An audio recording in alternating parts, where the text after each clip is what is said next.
This week on The Futurists. We're entering into a world where we have to hybridize our decision-making with machine intelligence.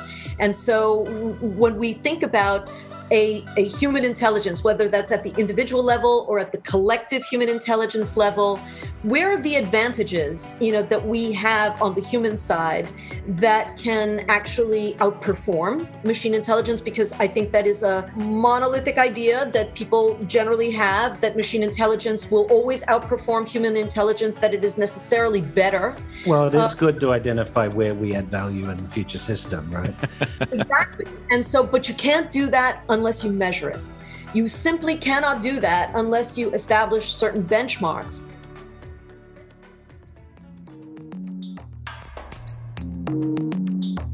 Hello, and welcome to The Futurists, where we're interested in talking to the people who anticipate, influence, and invent the future. I'm Rob Tercek. And I'm Brett King. Welcome to our podcast.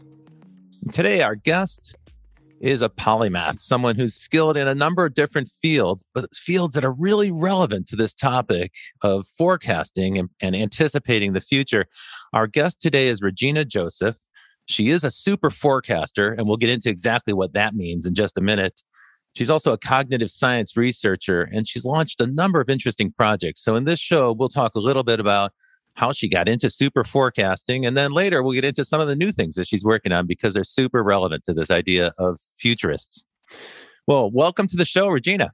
Thank you so much for having me. It's great to see you guys, and thank you. It's a great pleasure to be here. Okay, so let's start off with the question everybody's probably wondering about. What the heck is a super forecaster? Yeah, it's... You have to wear a cape. I know, we get that all the time. And I do have a cape somewhere, but probably not the ones that most people have in their heads. But so the term super forecaster actually comes from a research program that began in 2011 and ran for 4 years until 2015. And it was funded by the intelligence community in the United States, IARPA, which stands for the Intelligence Advanced Research Projects Activity, which is basically, it's the research and development arm of the intelligence community, the Office of the Director of National Intelligence in the United States. And they run high-risk, high-payoff experiments that are basically designed to avoid surprise. And so many people are familiar with DARPA. DARPA is the sort of analogous division for the Department of Defense. IARPA is for the intelligence community. And so they both, DARPA was really behind the development of what we now know as the internet. So the kinds of things that most people trickle down into most people's lives are developed maybe 10, sometimes 15, 20 years before through these kinds of R&D agencies. They put a lot of money in helping to develop experimental research, and that often, they are the future, right? They're in the business of funding. So what problem was IARPA trying to solve when they set up the Futurecasters program? So at the time of IARPA's creation, this was just after, this was in around 2006, but, there was a lot of concern that the type of global conflicts that the United States was experiencing, the types of global outcomes that people around the world were witnessing, didn't seem to be affected by the intelligence and information that was coming to experts like people working in the intelligence community. And so why weren't we able to detect 9/11? Why weren't we able to detect the fall of the Berlin Wall? Why weren't we able to do something about even recently, like the evacuation of Afghanistan? There's always a question of whether or not the experts that are deployed to make predictions or forecasts about outcomes in the future, whether or not those are the best people that you have. So IARPA invited a group, several groups of teams, right, to start to do forecasts and predictions. But one team did particularly well, as I recall. That's right. And a lot of the inspiration for that research from the beginning came from a book written by Philip Tetlock, who's a professor at the University of Pennsylvania. He wrote a book called Expert Political Judgment. And basically what that book was a sort of a serial examination over many years of millions of forecasts made by pundits, experts, people who have the sort of public legitimacy and authority to claim expertise over a particular area of interest. And so what he did in that book was examine, is there a correlation between expertise and accuracy in prediction, especially around areas of geopolitics and economics? And so that book came out and in 2006. And so IARPA was interested in thinking, maybe we should test that out. And so they build, like DARPA does, they build their experimental programs around competitions, where people are invited to submit proposals to a question that is postulated by IARPA and DARPA. And so teams are invited to make these proposals. And then there's a process of selection where maybe 3 or 4 teams will get to compete against each other. Phil Tetlock had his own team called the Judgement Project. And that was not only one of the original 4 teams that was part of the ACE program when it began in 2011, but it also became the winning team. And I was a member of that. So he proved his thesis. Yes, and then some, and because before this, I think there was a certain amount of skepticism, both in the public sector and the private sector, as to whether or not, certainly some experts are very good at prediction, but it turns out that actually people are often surprised by the lack of direct correlation in certain cases between that type of expert credentialing and the accuracy of in fact, I think Tetlock's team wasn't even comprised of so-called experts. It was comprised of people who had better thinking habits that he had kind of attracted and then sifted through to find the people with the best thinking skills. And you know quite a lot about that. Can you tell us about the attributes of somebody who's considered a super forecaster? What makes them a super forecaster? Sure. Phil and his wife and the co-principal and one of the co-principal investigators of that experiment, Barb Mellers, what they were looking at was identifying some of the psychometrics or the sort of traits of what is related to the propensity for being good at forecasting. And I think to refine, I think a lot of the focus was, the people in the Good Judgement Project, Phil and Barb's team, were not experts. That's not entirely true. Some of us actually do this for a living. I was already working at a think tank doing exactly this, was building out a futures division for a think tank to make geopolitical predictions. Right, an expert in futurism, but you weren't necessarily an expert in defense or intelligence or foreign policy or figuring out what foreign governments. I was. I was see. Okay. Foreign policy at a think tank, the largest foreign policy one of the largest foreign policy think tanks in Europe. So that was exactly what I was doing and had already credentials around that. So, and there were also a few other super forecasters who did similarly have that. But in general, many of the people who were involved in the experiment and who became identified as super forecasters were people who were not working in the world of making predictions about geopolitical situations and economic situations. But what was interesting was, the commonality behind the traits that we shared. So things like most of us are kind of numbers nerds. We did very well on the types of psychometric assessments like number series, Berlin numeracy. These are tests that measure how good are you at detecting patterns in numbers? How good are you at being able to assign numeric probabilities and make numeric estimations about things rather than using words? And that also speaks to a long-standing concern within the intelligence community about the quality of making a prediction. It's one thing to say whether or not you think that an outcome X is likely or unlikely. But there's a lot of wiggle room between what likely means to Brett versus what likely means to Robert. And so, some of the site experimentation that was occurring during the ACE program period, which was done by Phil and Barb and others involved on the team, was looking at this idea of quantifying what those words mean. And when you do that, you realize there's so much ambiguity in terms of what that means that you're actually leaving something like 20% a 20% difference in accuracy on the table if you're using words rather than numbers. And so that was a big part of understanding how do we communicate this? What kind of process are we using to enable better predictive assessment? So, Regina, you've mentioned psychometrics. Obviously, you mentioned you're talking about the statistical side of things, but often this, when we're trying to predict the future or look at how systems are going to respond to that, we're either looking at individual human behavior or collective human behavior.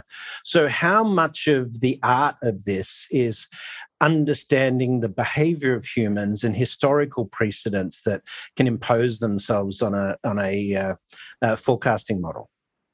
That's a really great question, because I think that leads to a lot of the current work that we are dealing with now, sort of years after the end of the ACE program, which is about, we're entering into a world where we have to hybridize our decision making with machine intelligence.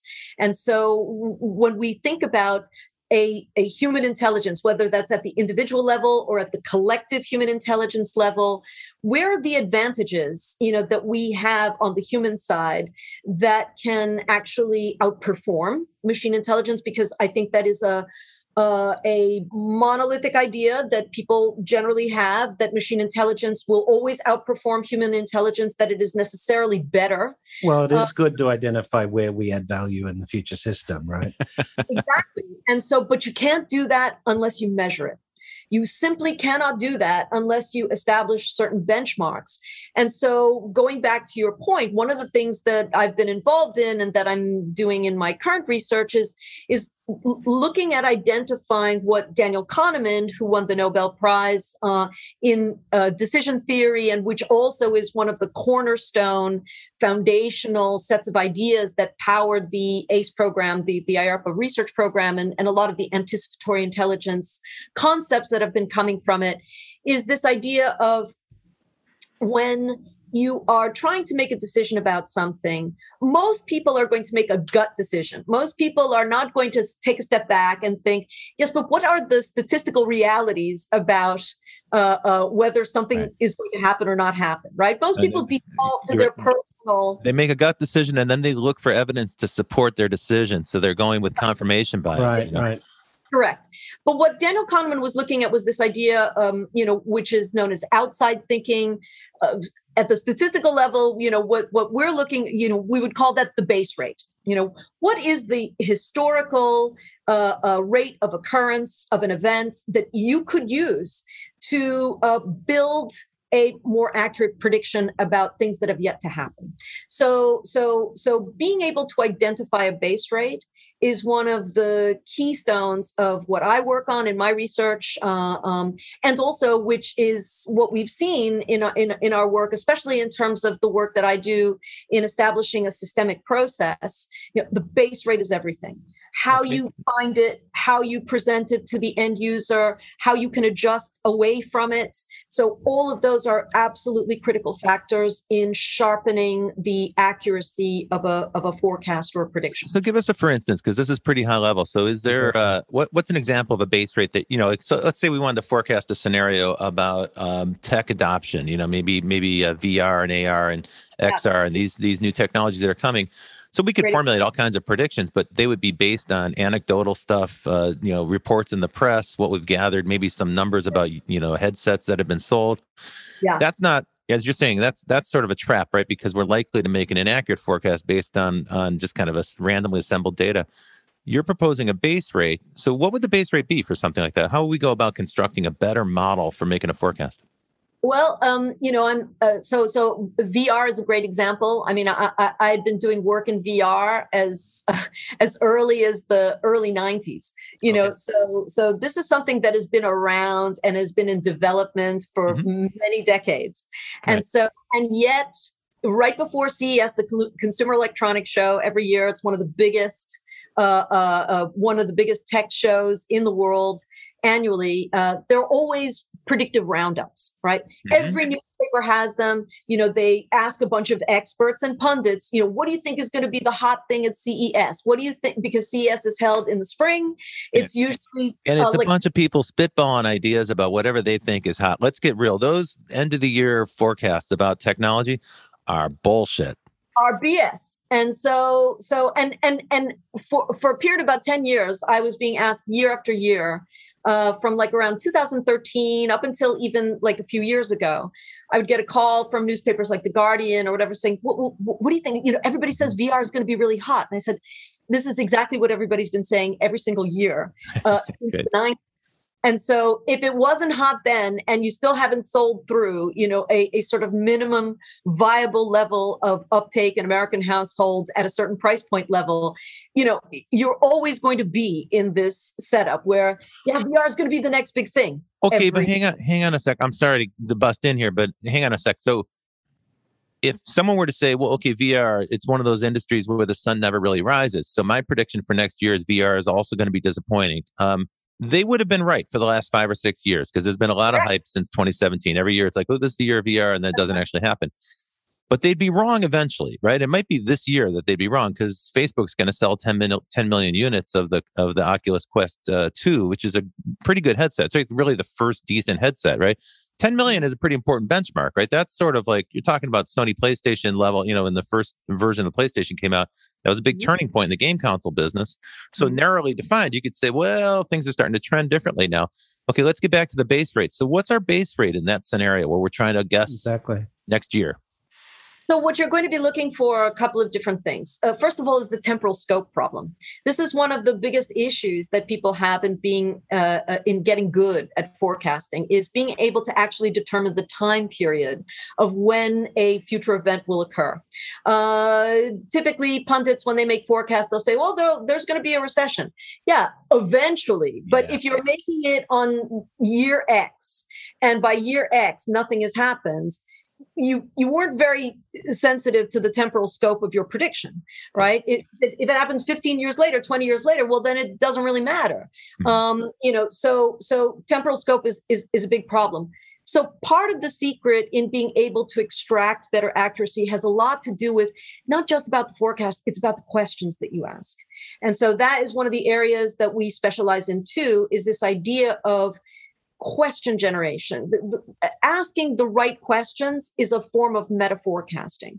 You have to be able to formulate a question in a way that it's still going to matter a year from now, 2 years from now, 3 years from now. It should make the forecasts, it should allow the forecast to remain relevant. So if somebody says, VR is going to be a big hit this Christmas, okay. I mean, Robert, you just posed something which could be molded into a tenable question. Mm-hmm. So by Christmas of 2021, will Facebook sell 10 million VR headsets? That's a great question to posit. Right. Now, the issue becomes, what's your forecast? And this is where you need to start to integrate the idea of the base rate is, okay, let me think about that for a moment. Mm-hmm. How many VR headsets got sold last year? How many VR headsets got sold the year before that? Let me look at it. So at Pytho, my company here, my research partner and I, Pavel Tanasov, we talk about what we call the base rate rule of 10, right? Take 10 incremental units of prior history, whereby you can establish some kind of a pattern. The right? answer for 2020 is 5.5 million units. Right. So there you go. So if we start to assemble that, well, if Facebook is projecting 10 million, and we're looking at numbers that look perhaps quite different from that projection, right? Then your job as a forecaster is starting to make granular adjustments between what are previous rates of occurrence, what is, say, for example, an estimate that somebody makes about a future outcome, and what are all the other factual bits of information? What are all the variables and parameters that you need to take into account to refine that granular adjustment? You're sort of, let's say you get a base rate. We have X number of VR headsets sold at this point in time as of the time of this question. Okay, that's a good data point to have. But then if you're going to try to refine that judgment, what you want to think about is, okay, well, what are the price points of these headsets? What is the ratio of the price point of the headset to the actual sell-through of the headset? And how often has that happened every single time a new headset gets released into the marketplace? So game consoles and smartphones could be a proxy there for seeing what the price point is. I would be looking at that data as well. I would be looking at comparative rates of uptake, in certain types of devices and gear that have some kind of similar function, entertainment, knowledge development, look at the rates of adoption for those products and look for similarities. Are they made by the same manufacturers? Where's the sell-through in different regions in the world, right? So you have to apply a very specific process of systemic reasoning, right? You have to start first with basically you want to develop some inductive reasoning about the problem, right? You're trying to think through what are all of the elements that I need to sort of put into the mix in order to understand this problem and to generate a reasonable response. And so in terms of Regina, in terms of that base rate, how much of that involves you actually learning about the domain to successfully come up with that base rate versus using analogies from other forecasts that you've had? Again, a great question, because that goes right to the heart of the idea of expertise. And we are dealing with that problem very directly in the current research that we do called Human Forest, which is we're focusing. So I'm going to answer your question with an example. So right now, our current research focuses on, it's called Human Forest, and it focuses on the area of clinical trial transitions for new drugs, right? The process of a drug. It's a really good thing to be investigating right now for obvious reasons. Exactly. And we did it for very temporal reasons. We're in the middle of a pandemic. There's a lot of change happening in the traditional rollout of how a drug goes through from development to approval and to marketing in the public domain.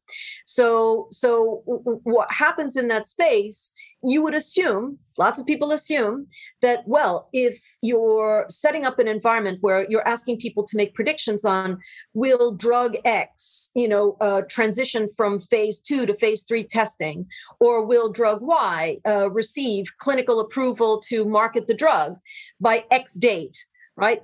These are all great things you can forecast on. Most people, if you ask them, would say, oh, the people who would perform the best in that type of a contest would likely be people who work in the life sciences, clinicians, doctors, pharmaceutical executives, researchers.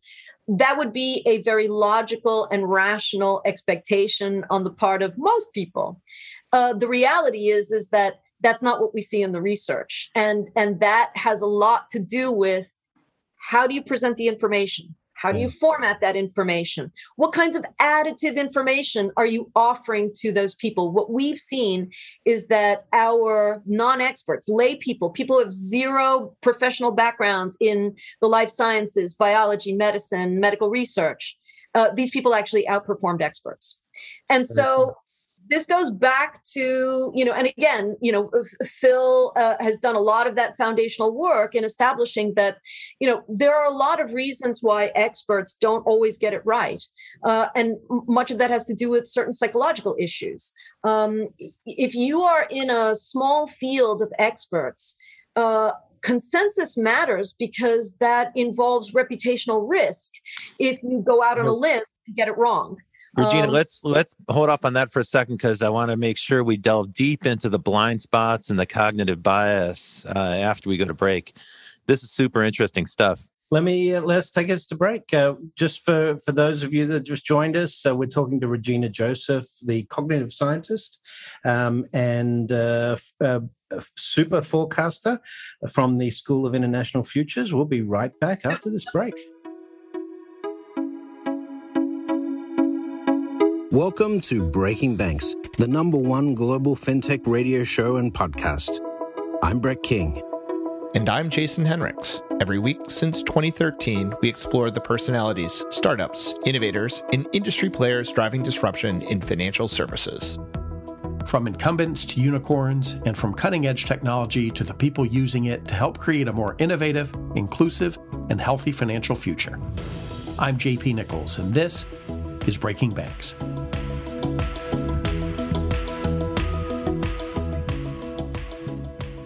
Hi, and welcome back. You're listening to The Futurists with Brett King and me, Rob Tercek. And today our guest is Regina Joseph, and she's a cognitive science researcher with an expertise in forecasting. Super relevant topic for our show. In the previous half, we were talking about methodologies and some of the background and some of the reasoning, how a group of forecasters and people who are interested in it, led by a psychologist named Philip Tetlock, started to notice something that's really important, which is that expertise doesn't always mean that you're going to make accurate forecasts. Sometimes expertise brings with it a bunch of institutional blind spots. And those blind spots actually, when you start to measure out the results, really track the results of the forecast over time, what we can see is that sometimes experts are no better or more accurate than flipping a coin. In fact, the 50-50 forecast track record is pretty good for most experts. One of the people who established that early on is Daniel Kahneman, the Nobel Prize-winning psychologist and researcher into cognitive bias, and of course, famously, the author of Thinking Fast and Slow.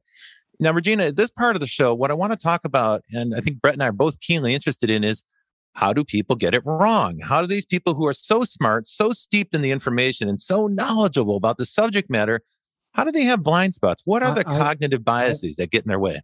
I've seen it so often in the banking space, for example. I was just in Switzerland last week with the Swiss Bankers Association, and I'm meeting bankers that say, no, people are always going to prefer to do banking with a human. And I'm like, that's not even true now, let alone in the future, right? But yeah, how do we get around those blind spots, Regina? Well, I think overconfidence is one of the most common problems that people who wish to make forecasts need to overcome. I think that, and certainly Kahneman identified this, that everybody thinks they're good at forecasting. Everybody does. A natural tendency that we have. We think that our decision making is pretty good. Our process is pretty good. The reality is that when you put that to the test, most people are pretty lousy at it. It's like people who trade stocks. They always tell you about the stocks they picked that went up, but they never talk about the stocks that where they blew it, where they got it completely wrong. And then over time, in their own mind, because they're telling that story over and over again, what they start to believe is that all of their picks are good, that they're quite good at this. So it's really astonishing to me that we blind ourselves, by repeating this story over and over again. One of the things that Daniel Kahneman did so well was reveal the heuristics. I'm not sure if I'm saying that exactly right, but this idea that there are mental shortcuts we take because it's quite difficult to actually think about your thought process. And so we always take a shortcut. Some of those heuristics include things like the availability heuristic, where you use the most recent example, and that's your kind of baseline, if you will. It's like a fake baseline for predicting the next thing that's going to occur. But it's not. There's not enough historical continuity there for that to be valid. Another one we talked about a moment ago is confirmation bias, where we make a decision about what's going to happen, then we search for information that supports our opinion rather than disprove it. It's like the opposite of the scientific method. Regina, can you tell us a little bit more about cognitive bias? Well, I think that the simplest way to talk about it is that we all have them. And they are very, very difficult. Even when you're aware of them, they're very, very difficult to mitigate. And so it does require really understanding how to identify them. Most people really don't know. If you ask somebody to identify a general bias that sort of factors into their thinking, most people, I think, would hem and haw about what does that even mean. So just being able to identify what are common biases that all of us are sort of subject to: confirmation bias, overconfidence, hindsight bias. Mm-hmm. So just even being able to know what are the types of mental actions that we typically tend to undertake when we're making decisions. That's a good start. One of the things I found so striking in both Kahneman's work and also in Philip Tetlock's book, Superforecasters, is about political beliefs or political convictions. And so here's a question for the audience to consider. Who do you think would make a more accurate forecast about a political election someone who's a very staunch advocate for one party or the other, who's extremely committed to politics and particularly to a particular party, or someone who's relatively neutral? That's a good question to ask, and I know you know the answer, Regina. So tell us about that and how that actually works out. I think the 2016 election was a fantastic use case for examining that, and actually my research partner and I we did exactly do that. We published a story in the Washington Post about who got it least wrong. Because everybody got it right? All the pundits were wrong. 100% of them were completely incorrect. Not 100%. But it was pretty close. I mean, I tell you, I got it wrong. Me too. Most people did. And, if you want a funny story, I'm a native New Yorker. The work that I do, I do a lot of work with governments in Europe. And I was in the office of a senior political advisor. And we were talking about the upcoming 2016 election. And he said, well, you're from New York, Hillary's going to win, right? And I said, well, I just cannot possibly imagine, that, and this was my New York native bias coming out. I thought there's simply no way that Donald Trump could become the 45th president of this country, because certainly, people will come to see him in the same light that we in New York see him, right? The majority of New Yorkers see him in a very particular light. And so I was saying this to the advisor, and both of us were sort of shaking our heads thinking, it's very unlikely that he's going to win. About 3 weeks after I had that conversation was the FBI announcement about going back in to investigate Hillary's records. I changed my forecast on that, but not close enough to the temporal scope, not close enough to the end to get my score at a really good level. But that was an example. When I saw the same advisor, maybe a few months later, both of us had, at least at that point in time when we were discussing it, both of us were wildly wrong. That was a clear example of my bias in presuming that everybody would see things the way I, a native New Yorker who had a long experience with Donald Trump, the way I would see it. That was clearly wrong. That was a good lesson for me. And so when I saw this advisor a few months later, and he said, boy, we both flubbed that one. I said, yeah, we certainly flubbed that one. Even my adjustments towards the end was not significant enough, to really make it a good forecast. You're bringing up a very good point too, which is that where you are, like physically on the planet, is actually going to affect your perspective, right? So you're in New York, I'm here in the super liberal bubble of Los Angeles. And so we have a distorted, it's hard to understand that, but we do live with a distorted view because everybody around us thinks the same way. And by the way, the same thing's true in the red states, right? So in the red states, it's unthinkable, that Donald Trump could have lost the most recent election because everybody around them was pretty much a fan. And so they saw widespread signs of support. And so one of the things you have to get in the habit of is checking your geographic place, like how is that blinding you, who you're with, the people you surround yourself with. One of the ways to counter the cognitive bias is to align yourself with people who can challenge your thought process. And I know you work with a business partner, Pavel, for that very reason. It's like two brains are better than one. And even, in the Superforecasting technique, it's a group. It's always a group.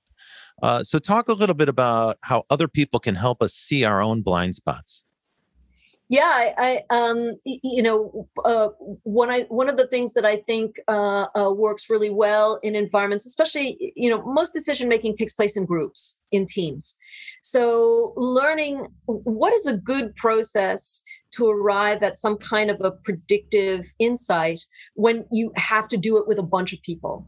And what we know is that, yes, diversity in thought makes the collective intelligence more powerful in many cases, but there is also a step that you need to take before you get to that collective discussion, which is independent estimation.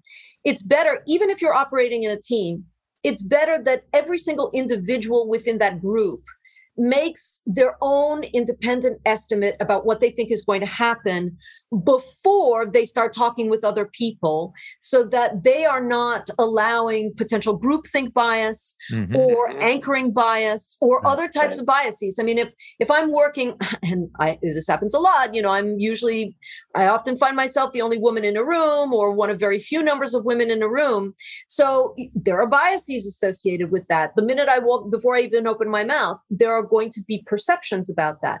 So how do you circumvent those kinds of biases? How do you circumvent those kinds of problems that arise in the accuracy space? So the first step is make independent estimations. This also comes back to team selection, Regina. So, you've talked about this, in terms of the forecasting teams for IARPA and so forth.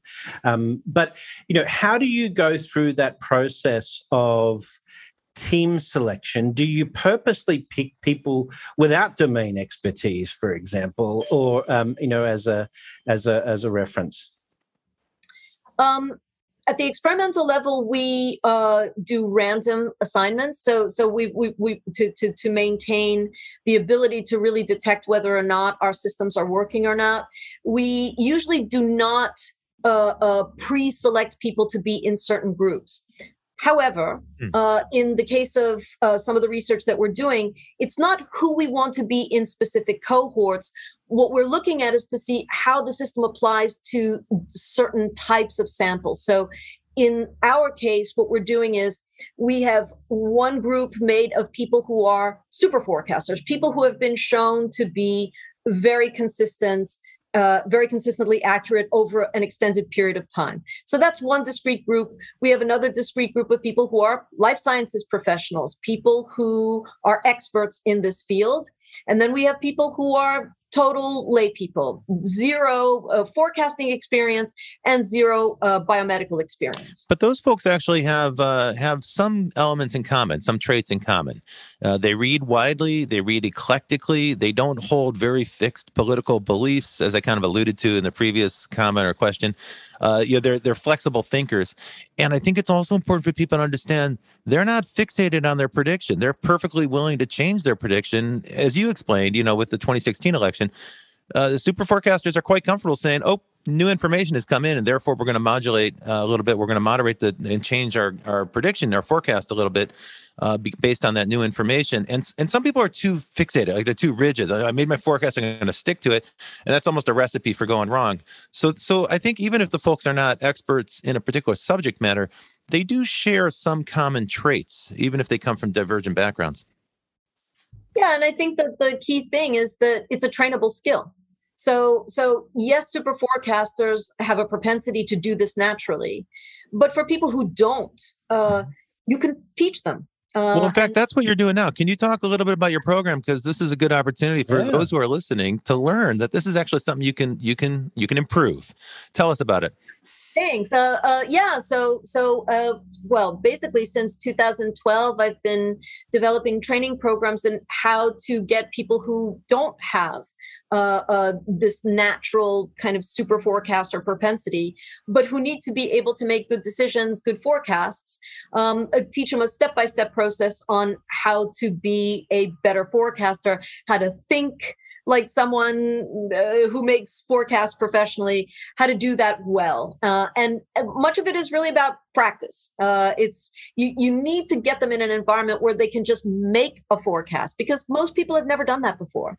Or they haven't done it in a disciplined way. I mean, we make forecasts every day and we decide what clothes to wear, whether or not to bring an umbrella. People do that on a kind of intuitive level, but they don't think about their process.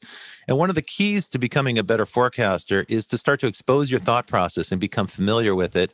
This is the idea of thinking about thinking. And all the authors we've mentioned so far, they write deeply about this because it takes a great deal of skill. It's also very hard for people to figure out how to think about their thought process.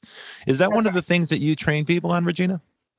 Yes. So metacognition, or thinking about thinking, is essential. Metacognition, I love that word.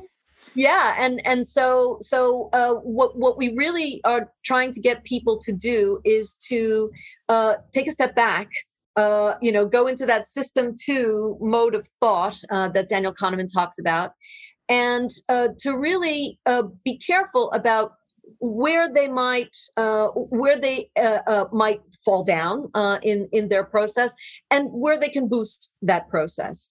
And one of the things that is so important for us, both as researchers as well as people who have a job of making people better forecasts and providing highly accurate forecasts, is getting people used to this idea of the simple act of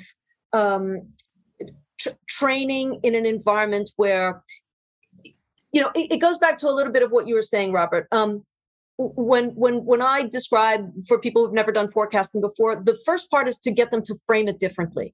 Every single decision that we make, every single one of them, it's a bet on a future outcome. It's a bet on something is yet to happen. So everything that we do decision-wise ultimately could be regarded as a forecast. We just don't think about it that way. Mm-hmm. That's a great way to put it. And the science fiction author, David Brin, who someday we'll get on this show, he is very bold about saying, I'll place a bet on that. He's perfectly willing to put his money where his mouth is about his forecast. He's always challenging people in social media to put their money where their mouth is. It's a good idea. And one of the groups of people that Tetlock identified that are consistently very good at this are people who invest in stocks. The people who have been successful with that, again, they tune their bets. They're constantly, adjusting their position based on new information. They don't just buy it and hold it all the time. So there's a certain set of skills that can be taught, and that's an interesting thing. So for those who are interested, what URL should they go to, Regina, to find out about learning how to be a better forecaster? So they can go to, the easiest way to do it is to go to www.pytho.io. And if you look at ARETE, that's where you can sign up, and we can send you more information about our training programs and about our research. There are a variety of things that we can offer to people if they want to look at it more from the scientific side, if they want to just learn and develop the skill. If they go to www.pytho.io, they can find a lot of information about that. And you can also reach me on Twitter or LinkedIn. And I think we could probably put the addresses on, we'll post that information. People get all that social media bump. Cool. So Regina, there were a couple of things you talked about before we started recording that were super interesting. And remaining time, tell us about the anticipatory intelligence movement and the workshop and what you're doing with the National Science Foundation. So I think that there's definitely there's certainly a group of people who have been working on these problems in a variety of different places, coming at it from different perspectives, but still maintaining the same focus on a lot of what we've discussed in this last hour. The work of people like Phil Tetlock and Bart Mellers and Daniel Kahneman, and how we interpret what they learned in their research and how we're adapting it as time moves forward. Again, what we're looking at in our work has a lot to do with the hybridization of human intelligence with machine intelligence, and this has a lot of potential ramifications for our safety, our security, our knowledge. I think we've seen certain examples where it doesn't go right. I think the key is to get people, and this is the really hard part, is so much of this is about giving people the sense of learning a process, learning a high quality system that has a lot to do with developing a taste for nuance. And that is a tough thing for people to develop. There are a lot of factors that make it harder for people to do that. So taste for nuance is what you're saying. Example. So I think that when the pandemic hit last year, I think there was so much confusion, so much chaos that people were they were focusing a lot of attention on certain types of drugs because they were in the press a lot. So you would see those brand names, you would see those company names. Before that, I mean, most people would never talk about something like recombinant DNA or CRISPR gene editing or genomic sequencing. people talk about it now, but back then, there was such a lack of nuance around what was happening, mostly because of fear and panic. Disinformation campaigns and people recommending drinking bleach and so forth. There was just a lot of bad information, and it was hard for people to sort through it. And the scientific process takes a long time. The FDA moved notoriously slowly to come out with any kind of pronouncements, so people weren't sure where to get their guidance from. That's a big issue, is the media environment around us influences us. If you see 10 headlines saying that Mark Zuckerberg thinks that Facebook will be the metaverse, yeah, it wouldn't be surprising for most people to arrive at the conclusion that that's probably going to happen, even if it's just a press release, even if it's just a concerted press push.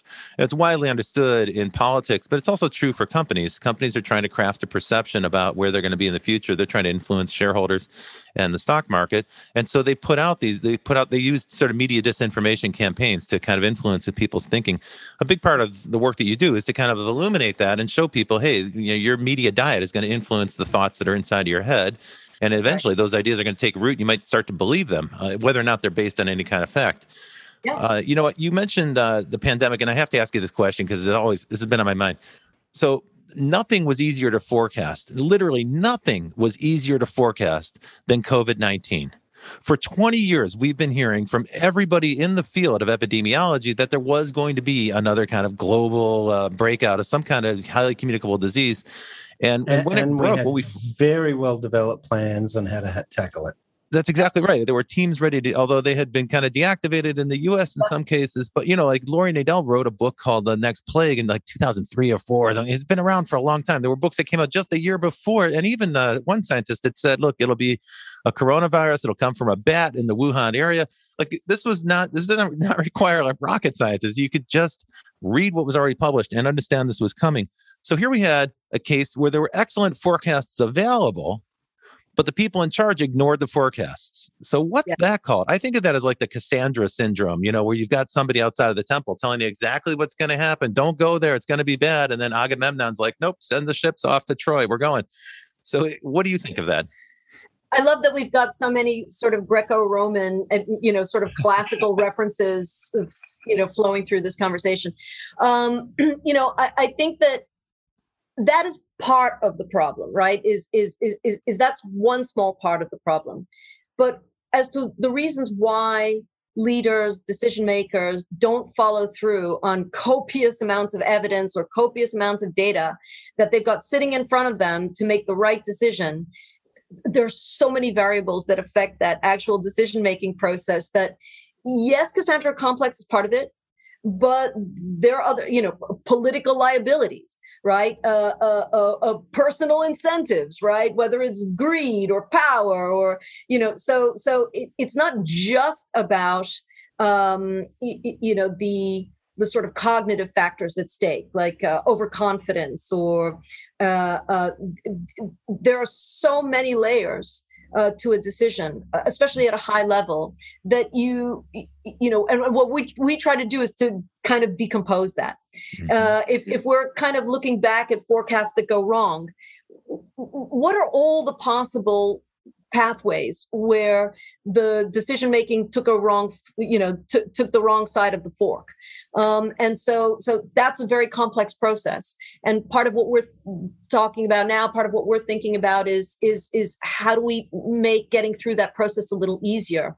But I often find that in decision making at a high level, it's really down to, usually it's the person who has the most money, most power, most seniority. They do what they want. They're often not as easily influenced as you think they might be. Fantastic. Well, that's maybe let me just finish with one question so we can wrap this up, Regina. If you're talking to the average person out there today, could you give them a list of actions to take or ways to change their lifestyle so that they're better placed for the future? Yeah, I think that the first thing is to be informed. being well informed really is the cornerstone of being a good forecaster or just making good decisions. Is to be well informed and update yourself on that information. It's not enough to know a fact one day and then just sort of let it alone until you have to make a decision years later. So and I think read eclectically across so many different disciplines. Like people get stuck in a bubble, right? They get a habit and then they get reinforced. Okay, go ahead. I'm sorry, I'm interrupting you. No, it's be diverse in your thought. It's be well informed, be diverse in your thought, have a process, right? And that can start very easily with something as simple as, learning how to make a decision table. Where you are basically evaluating what's the trade-off I'm making if I have to make a decision. Where are the trade-offs? Then you just have to score which trade-offs are the worst ones. Which are the least acceptable adverse trade-offs that I have to make. Just being able to do that is a good start. And so what we do is to try to provide processes by which people can at least learn how to do that stuff quickly and easily. And the more you practice it, the more you put yourself in an environment where you are testing yourself and tracking yourself. Because again, much of what we talk about is about, we go back to, there are lots of people out there in the world who say that they're futurists. But if they aren't tracking themselves in an environment where they can definitively say, yes, for the last 10 years, I have had a consistent track record in being able to accurately predict, here's my Breyer score, this is my performance in this year and this year and this year. Until you do that, I think that we fall into the trap of calling people futurists, people who are probably not that accurate, not that good at it. So when we talk about the track record issue, I think that we need to be putting more futurists in the environment where, okay, can you put your money where your mouth is? You're absolutely right, Regina. We're going to need a lot more futurists in the future, or at least future-minded people who we're trying to reach with this program, because the world is changing fast. And it's really important for people to develop their own methodology for navigating through that fast-changing world. Now, folks, you're listening to The Futurists, and our guest today has been Regina Joseph. She is a super forecaster. She was actually one of the top performing super forecasters in that IARPA program we talked about at the beginning of the show. She's also a cognitive science researcher and a geopolitical analyst, and you can learn more about her at her website, pytho.io, and you can also take a course there and learn how to become a super forecaster yourself. Now, you've been watching or listening to The Futurists with Brett King and me, Rob Tercek, and we will see you in the future. Well, that's it for The Futurists this week. If you like the show, we sure hope you did. Please subscribe and share it with the people in your community. And don't forget to leave us a 5-star review. That really helps other people find the show. And you can ping us anytime on Instagram and Twitter at Futurist Podcast for the folks that you'd like to see on the show or the questions that you'd like us to ask. Thanks for joining. And as always, we'll see you in the future.